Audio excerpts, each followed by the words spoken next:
Well, today, Pensacola businessman Quint Studer resigned from the very healthcare consulting company he founded. The Studer Group will now be in the hands of longtime CEO B.G. Porter and newly appointed president Debbie Ritchie. Jacqueline Kelly sat down with Studer tonight and joins us live in the studio with more on what this means for those other projects, and there are many that Studer has planned in Pensacola. Jacqueline?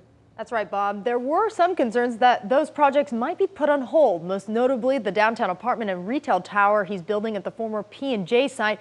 But quite the opposite is happening. He says he made the decision so he could devote all of his time to the community and those projects. At the age of 64, business mogul Quint Studer is doing what he did back in 2000 when he left Baptist Hospital to run his new healthcare company. He's stepping away from the Studer Group to focus on something new.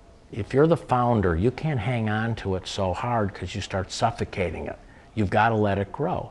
And I've seen too many organizations where somebody stays too long. I'd rather leave too early. Studer says the decision was carefully thought out and says he's been planning his exit for months, adding he's excited about Studer Group's future and the hand-picked team of leaders he's put in charge, including Debbie Ritchie, who's been named the Studer Group's new president and will take over control of daily operations. And I think it's great because, she has such a strong commitment to Pensacola she was one of the founders of Impact. So I think it's just wonderful for our city of Pensacola. But the big question is why, and why now? And the answer is simple. Studer says he wants to focus all of his attention on his work in the community. Studer Group should run on its own. You got to let it go. You can't hang on. That just hurts a company. And this allows us to put full-time efforts into the projects that we feel dearly about. He says he just had too many irons in the fire, so he's starting a new chapter, a new challenge. Not only does he want to do more for the community, but most importantly, he wants to make sure his biggest projects don't fail. Projects like the apartment and retail space he's building downtown at the former P&J site. I don't want to sit here and not have that project go across the line and say, I could have done more, but I was traveling, I was gone, I couldn't do it. So in essence, what this does is allow me to commit to that.